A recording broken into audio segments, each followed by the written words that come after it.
Welcome back. I found an interesting project here a couple days ago from Ron's Trains and Things, watching one of his videos and adding some sound to his layout. This project required a soundboard from Jackson Rail Company. I'll put a lot of this information down in the down below in the description of where you can get a lot of the material.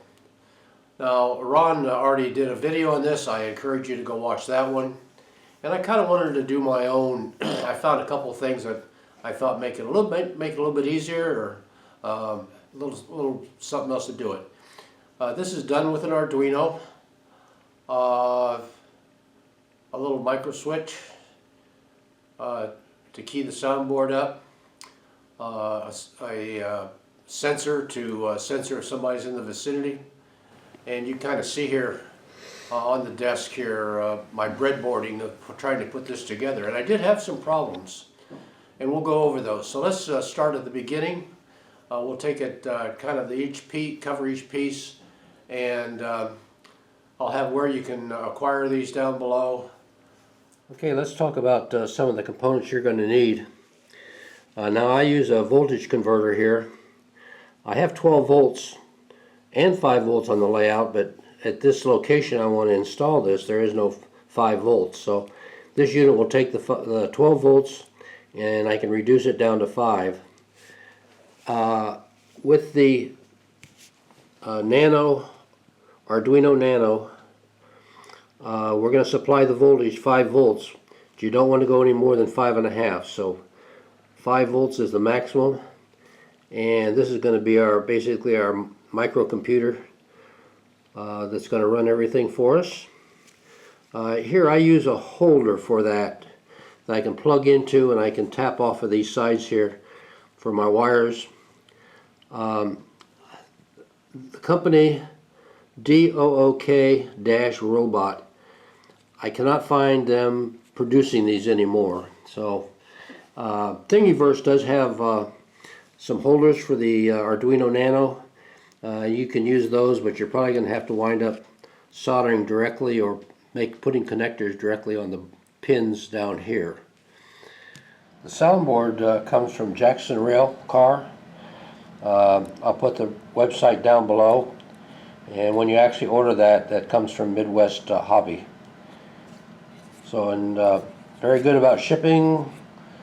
Took me about 3 days to get mine once I ordered it. Next, the speaker, they're from Amazon. I'll post a link down below for that. And I 3D printed my sound box. It really helps out to amplify the sound. That is up on Thingiverse, and I will post that down in the description. So I'll wind up gluing the two halves together and installing the 28mm speaker on top.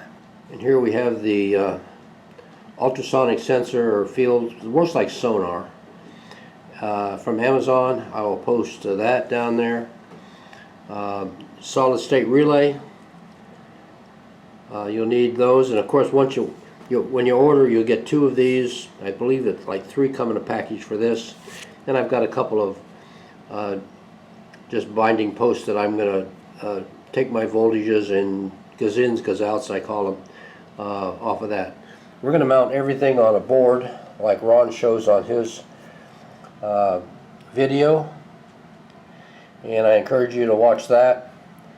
I say he also has a video there if you need 12 and 5 volts, how to modify a computer, a power supply to get those voltages.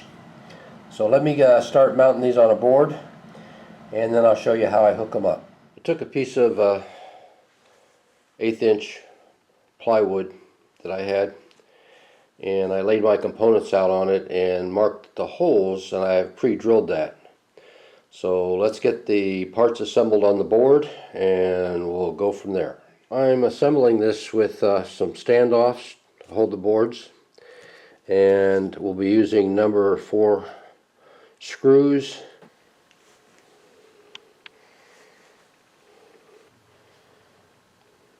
Okay, we've got the soundboard put together. I did have a little problem right here. This pre-drilled hole did not match up. So I just used the little standoff, put a drop of CA glue down there to hold just the standoff, and 3 screws will hold that just fine. We'll add the Arduino, get that in.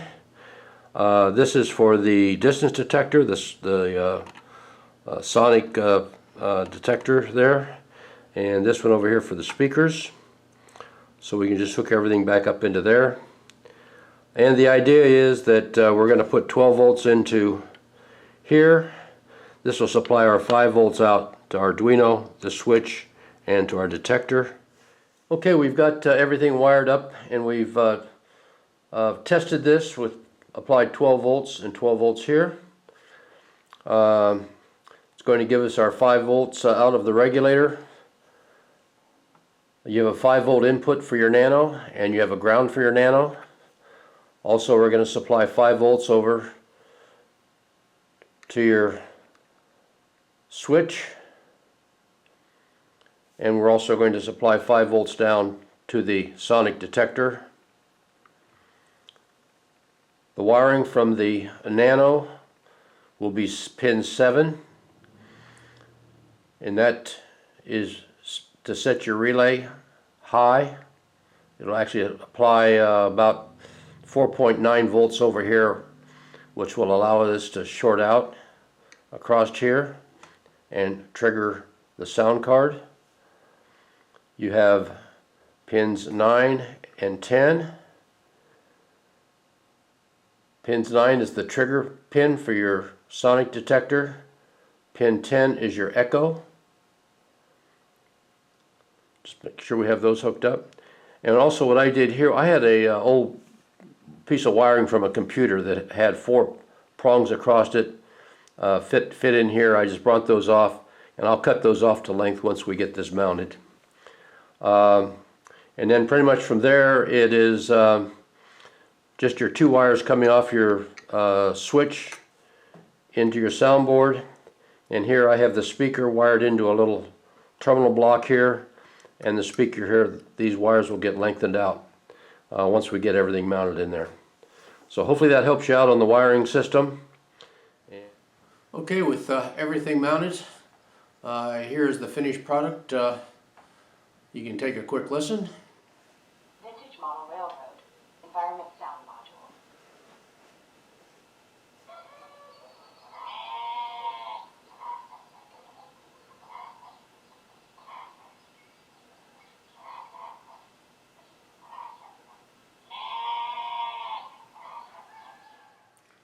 And hopefully this is kind of enticed you to maybe build one of your own sound systems.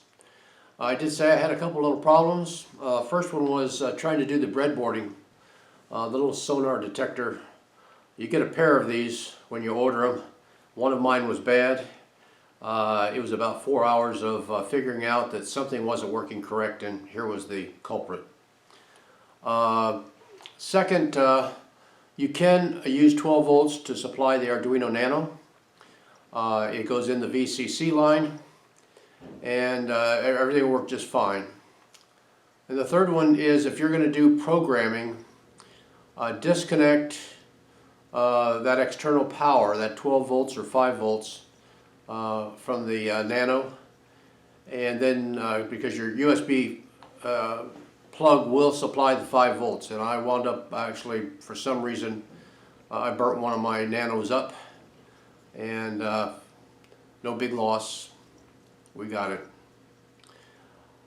The script I wrote is pretty explanatory, and on Jackson Railcar he's got his own script there. You can use that one too. So anyway, thank you very much for watching, and have a great day. Hopefully we'll see you again soon.